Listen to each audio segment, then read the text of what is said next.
We're going to go on to another free trade deal. You mentioned Ttip. That's the Trans-Atlantic Trade and Investment Partnership with Europe.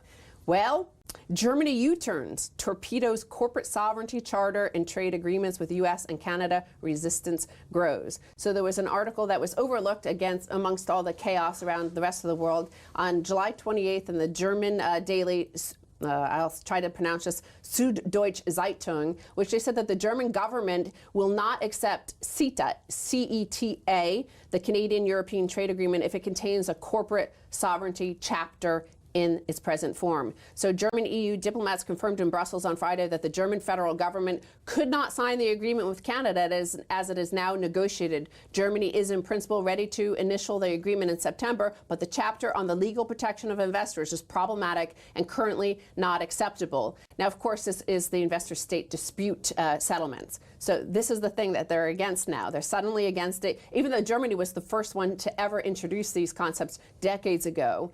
They are now starting to be against it because they've been sued twice by the same Swedish company based on their own domestic policy. So when Germany first, they got rid of coal, and a giant Swedish firm, an energy firm, had a coal plant there. They sued the government for 1-point-something billion. And now because of the Fukushima disaster, Germany has shut down their nuclear power plants. This Swedish firm also has that, and they're suing them for €3.5 billion.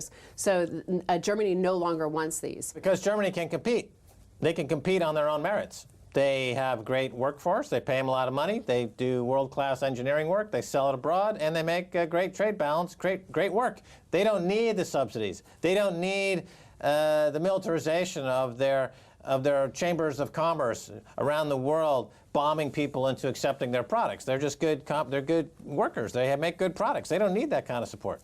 This is quite important because the German corporations are very hugely powerful around the world. But now here, Germany's Merkel is saying that we don't want these corporations perhaps overruling our sovereignty. It's okay when it was just happening to the third world and developing nations. But now that it's coming home to roost in our own developed nations, that we're being sued, that I, Angela Merkel, have no power over this Swedish firm about my own domestic policy, that my own population who elected me and voted me in, they have no say in what happens to our own domestic policy. And they also note that not only is it with this Canadian free trade deal, but Brigitte Zypras, a parliamentary state secretary at the Ministry for Economic Affairs and Energy, said that Berlin is determined to exclude arbitration rights from the EU-US trade deal, Ttip, as well. Quote, from the perspective of the German federal government, U.S. investors in the European Union have sufficient legal protection in the national courts. So this could be the end of these Ttip and TPP deals, that people are starting to see the actual results, whether it's in Argentina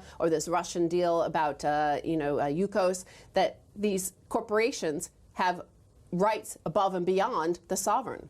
Right, and in the UK, of course, it's an ongoing debate, and I notice a lot more politicians here are actively proposing that the UK get out of Europe, as it were. Boris Johnson did, yes. So Boris Johnson is actually, I have a headline here, Boris Johnson set to endorse report backing Britain's exit from EU. I think actually, this may be more of a response to the likes of Merkel saying, no, we don't want corporations to have rights above and beyond the state. But I think he wants more of that the corporations should have more power than Merkel. Thank you, Max. Don't sign a free trade deal. Oh, thanks for that Ttip.